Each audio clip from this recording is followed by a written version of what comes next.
My granddaughter's scream broke the peace of our family cruise. Her eyes, wide with fear, begged me to leave the luxurious liner we had boarded together. I decided to listen, and it saved my life. You won't believe what my son wanted to do. Before we continue, please subscribe to the channel and let us know where you are listening in the comments. My hands trembled slightly as I reached for the coffee pot. Not from age, mind you, from something I couldn't explain yet, but you'll understand soon enough. My name is Charles Whitmore. I'm 68 years old, and this is the story I never thought I'd tell while I was still breathing. You need to understand something about me. I'm not the kind of man who panics easily.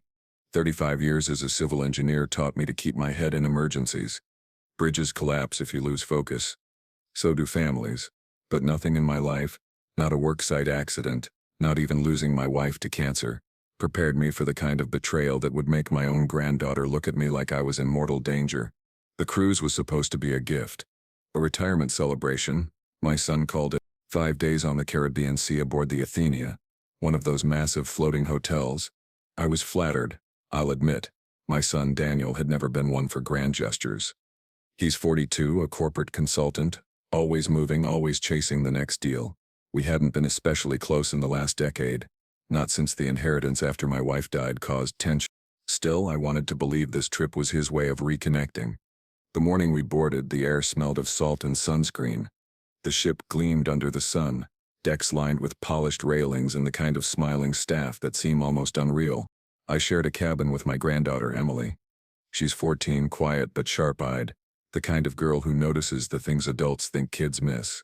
Daniel and his wife Lila had their own suite a few floors up. They insisted it was for privacy. I didn't mind. At least, not then. The first 2 days passed in a pleasant enough haze.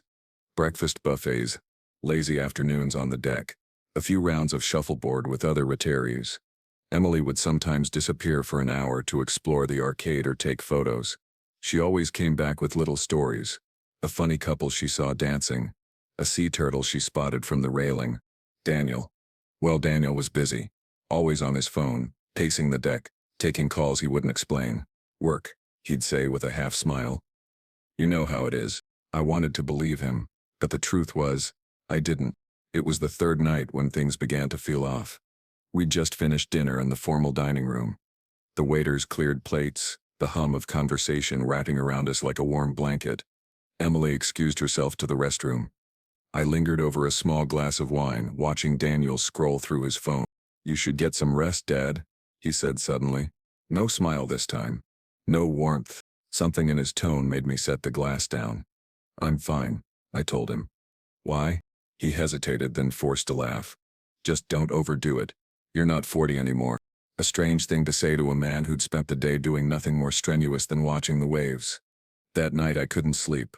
The hum of the ship's engines felt louder somehow, and I kept thinking about the way Daniel had looked at me, not with concern but calculation. Around midnight I decided to take a walk on the deck. Halfway up the staircase I saw Daniel leaning against the railing, speaking in low tones to a man I didn't recognize.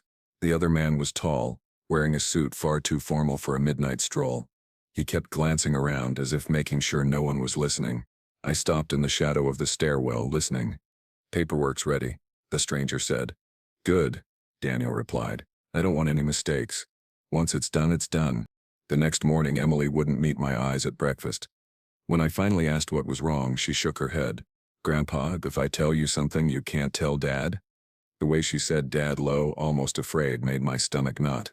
I promised her I wouldn't. She leaned in. Last night I went to the arcade, but on the way back, I eyed Dad in the lounge. He was with a lady who works here. They didn't see me. She was showing him a bunch of papers. I heard him say something about signatures, and about you. My fork clinked against the plate. Signatures. Daniel knew I'd never sign anything without reading it. I tried to keep my voice steady. What else did you hear? Emily hesitated. Just that tomorrow morning, he wanted to meet her in the office. He said it'd be easier since you'd be out of the way. The words hung between us like smoke. That day, I started noticing things I'd ignored before. The way Lila wouldn't speak to me unless Daniel was there. The way Daniel kept steering me toward certain activities far from the administrative areas of the ship. The way the crew staff glanced at me when they thought I wasn't looking. It felt like I was the only one who didn't know what was about to happen. That night, Emily knocked on my cabin door just after I'd turned in. Her face was pale. "Grandpa, leave the liner. Now," she whispered. I sat up. "What? Why?" "I was coming back from the deck," she said, breathless. "I heard Dad talking that same lady again. He told her tomorrow, right after breakfast, they'd get you to come into an office to confirm everything. But, Grandpa, I saw the papers, they had your name on them. And your signature, but I know you didn't sign them." My heart thudded in my chest. I'd heard of scams before, shipboard fraud, where tourists agree to certain transactions without realizing. But this was different. This was my son. I kept my voice calm for Emily's sake. "Did you hear what the papers were for?" She nodded slowly. "A power of attorney, I think, and something about selling the house. The house. The home my wife and I built. The last place that still felt like us." I didn't tell Emily that I knew exactly what this meant. If Daniel got me to confirm a forged signature in front of a witness, even under false pretenses, it could be enough to make it legally binding.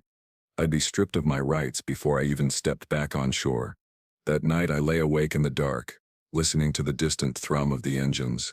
I thought about the last time Daniel and I had argued over money, how he'd hinted that I was getting forgetful, planting seeds maybe for a story he could sell later. And now, here we were, on a ship in the middle of the ocean. No police, no lawyer, no escape, except one. By morning I had a plan. But to pull it off, I'd have to leave the Athenia before Daniel knew I was gone. And I'd have to trust Emily completely. "Grandpa, leave the liner." "Now," said my granddaughter during the cruise. I decided to trust her. When dawn broke, the ship was already humming with movement. Stewards wheeled carts of fresh pastries down the hall. The smell of coffee drifted in from the dining room. Somewhere above, a cheerful cruise director was announcing the day's activities over the intercom. If you didn't know any better, you'd think it was just another sunny day at sea. But I knew my son was planning to walk me into a trap before the morning was over. I moved slowly, deliberately, careful not to draw attention. Emily was already awake, sitting cross-legged on her bed, her eyes fixed on the door. "You're serious about this, right?" I asked her quietly. She nodded without hesitation. "Grandpa, I'm scared for you." Her voice wavered, and it hit me. The fear wasn't for herself. She was afraid of what he would do to me. I've always believed that when you're cornered, you don't panic, you take stock. We had 3 things working in our favor. We were docking for a shore excursion in St. Thomas in 2 hours. Daniel didn't know I suspected him. Emily had overheard enough details to confirm the forged documents existed, and that they were ready to be used. What we didn't have was time. I told Emily to pack light, just the essentials. No big suitcases that would slow us down. While she zipped her small backpack, I slipped into the hallway. Laila was heading toward the elevator, chatting on her phone. She didn't see me. Good. In the dining room, I forced myself to sit at the far end, away from Daniel. I needed to watch him without letting him watch me. He was in his usual spot near the windows, laughing with a cruise staff member, the same woman Emily had described. They weren't even pretending anymore. As I sipped my coffee, I thought about the paperwork Daniel had mentioned, a power attorney, forged in my name. If I confirmed it in front of a witness, say a cruise notary, the damage would be instant. He could take the house, the accounts, everything, and with a story about his elderly father's declining mental state, he'd make sure no one questioned it. Halfway through breakfast, Daniel caught my eye and waved me over. "Dad, just the man I wanted to see," he called. "Got a quick thing to run by you before we head out today." I smiled faintly, like I had no idea. "Sure, after I finish here." He didn't press, just gave me a tight smile and turned back to the woman. When I returned to the cabin, Emily was waiting by the door. "They're meeting at 10, she whispered. "That's when we're supposed to be at the notary's office on deck 5. "But, Grandpa," I overheard Dad tell Lila he'd make sure you didn't have your reading glasses so you wouldn't notice the details. The cruelty in that hit me harder than I expected. He didn't just want to take from me, he wanted me confused when he did it. By 9:30, passengers were lining up for the shore excursion. I told Emily, "We're going ashore early. No goodbyes, no explanations." She glanced at me nervously. "What if he comes looking?" "He will," I said. "But by then it'll be too late." The plan was simple. We'd leave the ship as part of the first excursion group, but instead of joining the guided tour, we'd slip away at the port and find a local taxi. From there, I'd get to a place with Wi-Fi, contact my attorney back in Florida and explain everything before Daniel could do a thing. We made it off the ship without incident. The sun was bright, the air heavy with the smell of the sea. Street vendors lined the pier, calling out to tourists with trinkets and rum cakes. Emily stayed close as we walked past the tour group and down a side street. I could feel the tension in my shoulders starting to ease until I heard my name. Dad! I turned. Daniel was striding toward us, his sunglasses pushed up on his head, his smile all wrong. Where are you going? The meeting's in 20 minutes. Emily froze beside me. I forced a calm tone. Just getting some air before we head back. Emily wanted to see the market. His eyes flicked to her, then back to me. You can do that later. Come on, it's just a quick signature. A signature. That was the tell. He was in a hurry to get it done before I could think. I'll catch up, I told him. 5 minutes. He didn't like that. His jaw tightened. Dad, this is important. You trust me, right? It was the first time in my life I'd heard that question from him, and known without a shred of doubt that the answer was no. I took Emily's hand. I do, which is why I need you to trust me right now. 5 minutes. For a moment we just stared at each other. Then he gave a tight, brittle laugh. Fine. 5 minutes. Don't be late. We didn't walk, we ran. By the time we reached the edge of the market, I'd spotted a small cafe with a free Wi-Fi sign in the window. We ducked inside, ordered 2 waters, and I pulled out my phone. The connection was slow, but I got through to my attorney, Robert Lane. I told him everything, the cruise, the forged papers, Emily's warning. He didn't sound surprised. He'd dealt with family power grabs before. Charles, he said firmly, do not under any circumstances sign anything without me present. And do not go back to that ship until I've sent you instructions. I'll have a contact in St. Thomas meet you within the hour. Emily exhaled slowly when I hung up. What happens now? Now, I said, we make sure he can't touch what's mine. She studied me for a long moment. Grandpa, what if he already has a copy of your signature? That question sat between us like a weight. The truth? If he had even one legitimate signed document, a skilled forger could work wonders.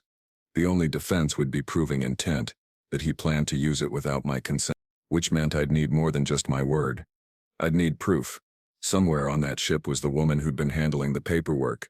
If I could find a way get her talking or get a photo of those documents, we'd have a case strong enough to bury his plan before it left port.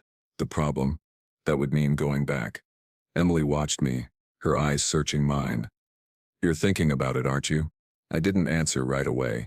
Finally, I said, sometimes the best way to stop a trap is to walk into it on your own terms. Maybe I was wrong all along. What would you have done? Grandpa, leave the liner. Now, said my granddaughter during the cruise. I decided to trust her. We waited in that little cafe for almost an hour. Long enough for the ice in our water glasses to melt. Long enough for me to start wondering if going back was the most foolish thing I could do. Robert's contact arrived just before 11:30. A tall, sharp-eyed woman in a navy blazer, introducing herself only as Maria. She slid into the booth across from me and spoke low, like we were in some spy novel. I'm here on behalf of Mr. Lane. He says you've got someone trying to execute a fraudulent power of attorney. I nodded. My son. Maria didn't blink. Then the only way to stop this before it escalates is to catch them in the act. Are you willing to go back aboard? Emily looked at me like she wanted to say no, but my mind was already made up. If I stayed away, Daniel could spin any story he wanted. If I went back under my own rules, I could control the narrative. What do you need me to do? I asked. Maria slid a small recorder across the table. Keep this in your breast pocket. It's voice activated. The moment they start talking about documents, dates, signatures, anything, it will pick up. And if possible, she paused, looking me dead in the eye. Get a photo of those papers, even one page. When we reached the dock, the midday heat pressed down on us. Daniel was standing at the gangway, sunglasses on, pretending to be relaxed, but I could see the tension in his jaw. Thought you decided to stay ashore, he said. Had some things to pick up, I replied evenly. Let's get this over with. His eyes flicked toward Emily. Maybe she should go back to the cabin. This won't take long. I shook my head. She stays with me. The walk to deck 5 was quiet except for the hum of the ship. Every step, I felt the weight of the recorder in my pocket. Daniel opened a side door to a small windowless office. The air was cool and faintly scented with citrus cleaner. Inside, the crew staffer, the same woman from before, sat at a desk with a neat stack of papers. A notary stamp gleamed beside them. "Mr. Whitmore," she said with a polite smile. "We just need to confirm some details and get your signature here." She slid the top document toward me. I didn't touch it. Instead, I leaned forward, squinting as if my eyesight was failing. "I forgot my glasses," I said. "Can you read it to me?" Daniel shifted uncomfortably. "Dad, it's just a standard authorization. You trust me, right?" There it was again. That question. Like a weapon disguised as a kindness. "I do," I said slowly. "But I also like to know what I'm signing." "Humor me." The woman hesitated, then began to read. "Granting full authority to Daniel Whitmore to act on behalf of Charles Whitmore in matters of property finance." My pulse quickened. The recorder in my pocket caught every word. When she turned the page, I caught a glimpse of my own signature, neat, steady, and absolutely not mine. Emily shifted beside me, her eyes darting toward the door. I forced my voice to stay calm. "That's funny. I don't remember signing this." Daniel gave a tight laugh. "We went over it last week, remember? You must be forgetting things again." There it was, the story he'd been planting. The narrative that I was slipping. I leaned back in my chair, tilting my head like I was thinking it over. Then I pulled out my phone. "Let me just take a photo of this for my records," I said casually. The woman's eyes flicked to Daniel. He shook his head sharply. "Not necessary. The ship keeps all the records." That was the tell. If it was legitimate, they'd have no reason to stop me. I smiled faintly. "All the same, I'll feel better if I have a copy." And before either of them could react, I lifted my phone and snapped 2 quick photos. Daniel's voice sharpened. "Dad, that's not allowed." I slipped the phone into my pocket. "Then we have nothing more to talk about." The tension in the room snapped like a cable. Daniel stepped closer, lowering his voice so only I could hear. "You're making a mistake," he hissed. "If you walk out now, you'll regret it." I looked him straight in the eye. "Maybe. But if I stay, I already do." Emily and I walked out without another word. Back in the cabin, I sent the photos to Robert with a short message. "We have proof." Within minutes, he called. "Charles, you just made this a whole lot easier. Those documents are invalid if we can prove the signature's forged. And from those images, I can already see 3 discrepancies." That should have been the moment I felt safe. But as I hung up, I realized something chilling. We were still trapped on the same ship, with Daniel. And the look he'd given me when I walked out of that office told me he wasn't finished yet. I still wonder if anyone else would have stayed quiet. "Grandpa, leave the liner now," said my granddaughter during the cruise. I decided to trust her. For the rest of that afternoon, the cruise felt different. The bright Caribbean sun, the sound of music from the pool deck, the clinking of glasses from the bar, all of it was a thin mask stretched over something darker. Daniel didn't come near me, but I could feel him watching.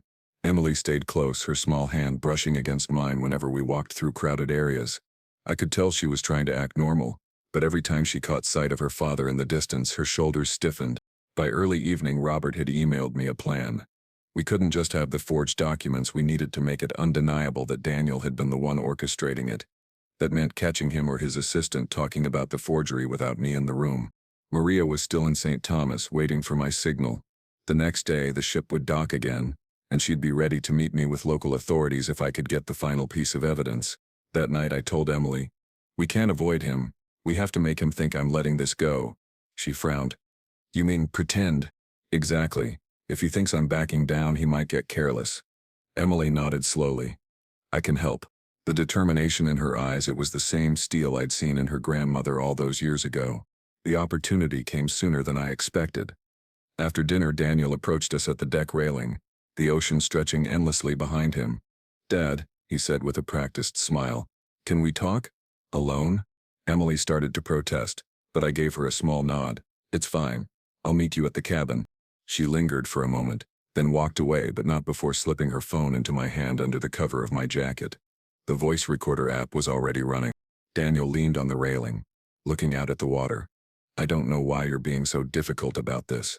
I'm just trying to make sure your affairs are in order. What if something happened to you?"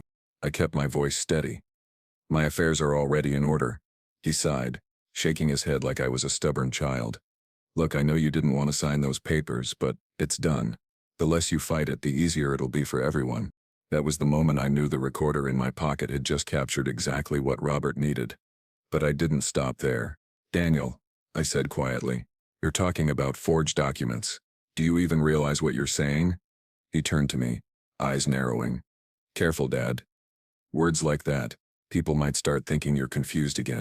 There it was, the final nail in his plan. Discredit me, take control, and strip me of everything. I ended the conversation before my anger showed. I'm going to bed, I said simply. He smirked. You do that. Back in the cabin, I transferred Emily's recording to my own phone and sent it to Robert with the subject line, "Game over." His reply came within minutes. This seals it. Don't confront him. Tomorrow when you dock, get off the ship immediately. Maria and local authorities will be waiting. But that night, I barely slept. Not because I was afraid of losing the house anymore. Robert had made it clear Daniel's plan was legally dead now. No, it was the quiet rage building in me. This wasn't going to end with me just keeping what was mine. Daniel had tried to destroy me in front of my own granddaughter. He'd shown her that greed mattered more to him than family. I wasn't going to let that be the last thing she remembered about this trip. The next morning I told Emily the real plan. We're getting off the ship, I said, but we're not just walking away. We're going to make sure everyone on board knows exactly what he tried to do. Her eyebrows shot up. How? I smiled faintly. Public humiliation works wonders on people who think they're untouchable. I spent breakfast quietly working the room. I spoke to couples I'd met earlier in the week, to a few of the retired folks I'd played shuffleboard with. I told them bits of the story, carefully, factually. The forged signature. The fake power of attorney. My own son behind it all. By the time Daniel walked into the dining room, conversations were already pausing when he passed. He noticed. Oh, he noticed. When we docked just before noon, I didn't rush to leave. Instead, I stood on the main deck with Emily and Maria, who had come aboard under the guise of being a guest services investigator. She had a small file in her hand. Inside that file was everything. The photos of the forged papers, the audio recording from the ship's office, and Emily's deck railing conversation with Daniel. And in the middle of the deck, in front of a gathering of curious passengers, Maria handed it to the ship's captain. Daniel froze when he saw her badge. "Dad, what the hell is this?" he demanded. I didn't raise my voice. I didn't need to. "It's the truth," I said. "And it's about to be in the hands of the authorities waiting for us at the dock." His face went pale as the captain's expression darkened. And for the first time since this trip began, I saw something in my son I hadn't seen before. Fear. Tell me, was I too harsh? Or not harsh enough? "Grandpa, leave the liner, now," said my granddaughter during the cruise. I decided to trust her. The captain's voice was calm, but there was no mistaking the steel beneath it. "Mr. Whitmore," he said, addressing Daniel. "Not me. We will be speaking to the port authorities before you disembark. In the meantime, I suggest you remain on board until we reach St. Thomas Security." Daniel laughed nervously, running a hand through his hair. "This is ridiculous. My father's confused. He doesn't know what he's saying. That might have worked if not for the eyes on us. Dozens of passengers. A handful of crew. And Emily standing beside me recording every word on her phone." Maria stepped forward. "We have multiple witnesses, photographic evidence, and audio recordings of you acknowledging the existence of forged documents. The decision on what happens next is out of the ship's hands, but rest assured, you won't be leaving here freely." I didn't speak. I didn't need to. Daniel's gaze darted between me, the captain, and the crowd forming around us. The murmur of whispers was growing. He was losing control, and he knew it. By the time we reached the dock, 2 uniformed officers were waiting. They took Maria's file, flipping through the contents with quick, practiced movements. Daniel tried to protest, but the moment they showed him a pair of handcuffs, he went silent. The officers turned to me. "Mr. Whitmore, would you like to press charges?" For a moment I thought about all the ways this could end. A court battle, public records, the stain on his name. Then I looked at Emily, the girl who had saved me before I even knew I was in danger. "Yes," I said, "I would." The walk down the dock felt strangely quiet after that. No more music from the ship. No cheerful announcements. Just the steady sound of the sea and the knowledge that my son's plan had collapsed in front of everyone who mattered. Maria stayed with us until we reached a small cafe near the port, where Robert's associate was waiting with fresh cockins. This time my documents, ensuring that no one could tamper with my estate without my direct verifiable approval. We signed them together, and for the first time in days I felt like I could breathe. When it was done, Emily leaned against me, her voice low. "Grandpa, I'm sorry it had to happen this way. I put my arm around her. Don't be sorry. You saved me. She shook her head.